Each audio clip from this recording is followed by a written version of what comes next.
G'day ladies and gentlemen, welcome back to the YouTube channel. How we all doing on this lovely evening, afternoon, whatever the hell you'd classify this as. Man, the wintry times are upon us. Somehow, it was supposed to piss down with rain today. It doesn't look great, I know, but it's actually rather good. It's not supposed to rain till later on in the day. But I do have a lovely topic for today, ladies and gents.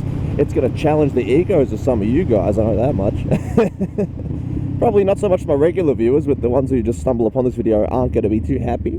But before I get into it, g'day ladies and gents, my name is Nathan. I make videos about motorbikes and such, and you guys enjoy them, so I'm going to keep on posting them until I get sick of doing it, or you guys tell me to cease.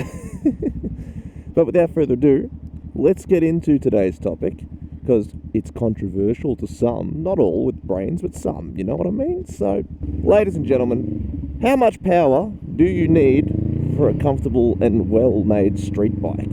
Now, I know some of you are going to be like, well, I need my 200 horsepower as something because power and whatnot, but we all know that that's not true. You don't need 200 horsepower as a street bike. There is a little bit of a sort of area where I reckon the perfect amount of power sits, and it's somewhere between 80 and 120-ish horsepower, okay? Give or take a few. So, when it comes to your street bikes, you don't need something that, you know, goes 300 kilometers an hour all the time. You don't need something that hits 150 or 60 or 70 in first gear. It's just not feasible. Now, if you live in Germany and you constantly frequent the Autobahn, I can understand you make this argument. In fact, you might be the only person in the world that can make a sound argument about having a stupidly powerful leader bike. Everyone else, where we have speed limits and such, well, in that case, there's no real justification or need to get yourself a leader bike unless you want to be cool and have a bunch of clout, because let's be honest, they're overkill and there's no ifs, ands or buts about it. It's too much for the road, and it's just an aura farm, you know what I mean? You don't need to buy an R1, despite I know how cool and fun they are. You don't need a ZX6R, but I'll take a ZX6R any day of the week because they're fun. But my point is, you don't need these stupidly high power motorcycles, and those who own the motorcycles typically agree. Like, they say, look, they're fun, they're ridiculous, and you shouldn't get one. It's a thing I've heard of a lot of people say. Some people go, you need one because you got to go fast. But man, in Australia, for one, our highest speed limit is what, 110, 120 in some states or territories. I'm not too sure about the top speed, but we don't have a speedless Spark anymore. We used to up in Northern Territory, but unfortunately they got rid of it, even though there was no real need to get rid of it. Now, if we lived a few years ago, and by a few I mean like 60 years ago, or 70 years ago, I forget how long it is now, but the country used to be completely free speed limits, open speed limits, and then they ruined it because it was dangerous or something, which is a damn shame for us motor vehicle enthusiasts. But unfortunately, that's the way life is, and we don't get to enjoy all these high powered things as much as we wish we could. So 80-ish horsepower, and even like the 70s can be done, because like most learner bikes are 50 horsepower at the most, and you know, anything underneath that everywhere else. But I can assure you, as a person who's been riding a almost 50 horsepower motorbike for 4 years now, you do like sort of outgrow it a little bit, so you sort of want a little bit more, but you don't need much more for the bike to be considered enjoyable. Now, if you're like me and you sort of try and keep it relatively legal, the 80 to 100 horsepower is plenty. 120 even is like the upper echelon of that. I know 150 is now becoming into that unrealistic territory where you just don't need all that power. But you can still enjoy these bikes. I'm not saying you don't need to buy one at all. Like, if you really want to get yourself a leader bike, go for it, right? There's no harm in getting one. Just know that that bike is never going to be able to fulfill you fully, and if you do use it, obviously you're going to have the time of your life, but you are breaking laws at that point. And I know that that's not going to scare off some of you guys, and that's fine. I'm not going to tell you to stop enjoying your toys. As we know, I don't care if you use your things, just be smart about it. But if you only ride the bike legally, like a lot of people do, you're never going to even hit the power band of those bikes. So it's always going to feel like you're just missing out on something, you know what I mean? And it's true, those bikes do have a lot of oomph, and there's absolutely no need to use all that oomph. But if you're just not using it, you always know that something's lacking. You're like, well, the bike could go faster. I know it can. I know what it's capable of. I know it's got a bit more to go. And you're like, I just want to use it. And the bike's like, you want me to do it? And your body's like, well, I shouldn't. And the law says you shouldn't. And then you do it. And then if you don't get caught, well, then you're just tempted to do it again. But if you do get caught, well, there goes your license. You know what I mean? I'm not going to, you know, harp about that for too much. But let's go back to the bikes I'm talking about. I'm talking about your, you know, mid-range bikes. 100 horsepower, 120. So your 600s do typically fit in that category.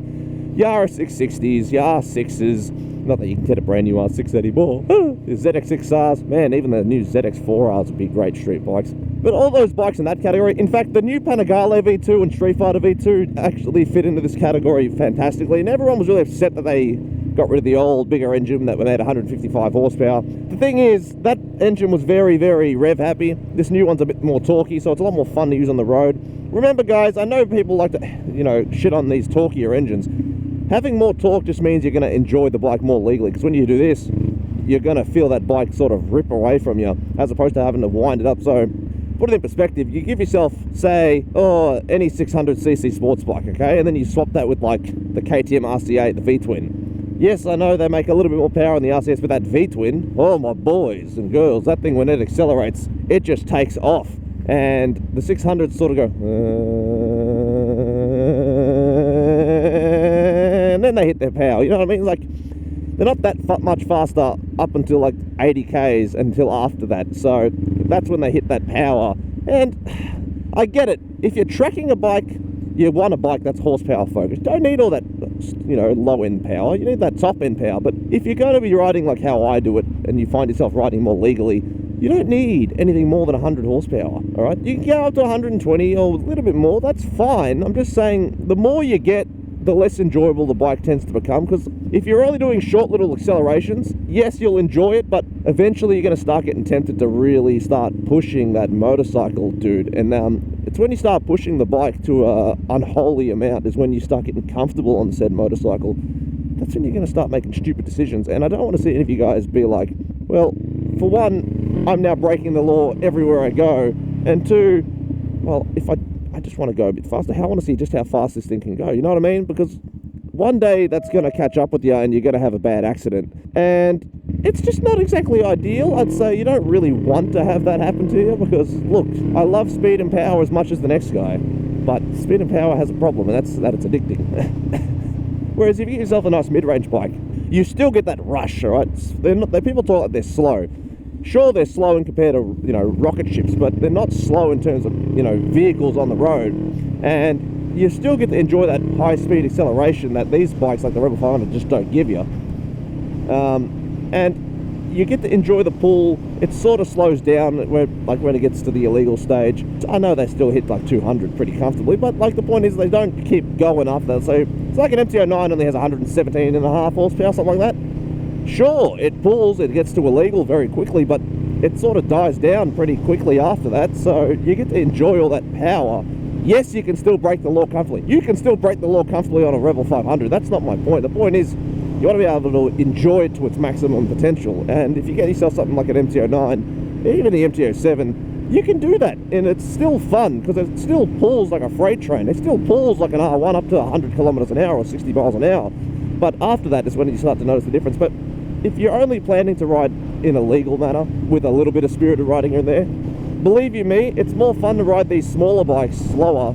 Well, that's not it. A smaller bike faster than a faster bike slower, because think of it this way, the smaller bikes, not only are they smaller and more nimble, they're lighter weight, so they're more fun to throw around twisties, where the bigger bikes are heavier, therefore you feel the weight in the twisties, all right? Now, after you've experienced the twisties on a small bike, you'll notice it, because they're just like riding around toys, okay? Now, I need to go in that little park over there and see what's up. Once you've hit the leader bikes of the twisties, so say you take the one up to the real twisties, you know, out in the mountains, you'll be able to go in first gear everywhere, and you will never have to change gear. You'll basically be riding an automatic the whole time. Now, if that sounds appealing to you, well, I don't know what to tell you. Be my guest doing such a thing. But if it's not appealing to you, well, then you're going to not be looking at these big bikes. Yes, you can shift, but when you shift those bigger bikes, you're just no longer in the power. Now, they're already struggling at, like, what's the thing, at like 50 Ks, those things to ride around. So why would you want to keep it in second gear and third gear when you're already struggling for power and it's nowhere near peak torque horsepower anyway? Whereas you get these smaller engine bikes,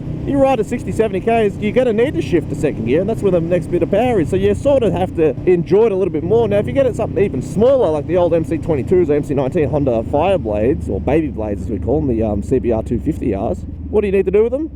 you need to make sure you're shifting. If you're in the wrong gear, then the bike just has no go. And honestly, for me, not for everyone, but for me, you need to have yourself a bike that has a little bit more of a skill gap, because, look, man, if you're just riding around first gear, you're not really practicing much. You're just going leaning. Whereas if you get these other smaller bikes, you need to shift. You get to have to practice where to place your power. Because if you're in the wrong gear, your bike tells you you're in the wrong gear. But if you're the right gear, your bike really rewards you. So I think if you're enjoying the spirited riding, man, those smaller bikes are way more rewarding as an overall sort of gift to you and your spare time. And if you're commuting, having a bike that's nice and quick and still torquey, you get to the speed limit. Now, the smaller engines, they use less fuel than the big ones. Now, this is a commuting point, all right, not an overall point, but a commuting point. You want that less fuel guzzler. And look, man, you'll have just as much fun as anyone else on the road. Like, I've seen people on 250s have more fun than people on leader bikes. And in fact, I've seen them outride people on leader bikes pretty commonly, because they know how to use their bike, whereas the leader bike crowd, they know how to use it in a straight line, but around twisties it's a little bit more finesse required, because you can low side a lot faster, because you just like, oh, I've spun the wheel and the wheels slipped out from me. Those mistakes come much faster on the bigger bikes, whereas the smaller bikes, this is less of an issue. So it's just something that you need to think about, ladies and gents. I mean, I'm always open to your discussion down below, of course. Don't think I'm a one-shoe-fits-all. I do like my bigger, powerful bikes, but I don't think they're the be-all, end-all of street bikes. And in fact, I think in terms of street riding, they're not really the move. But I'm not here to tell you how to live your life and what bike you should and shouldn't ride, all right? Don't think I do that.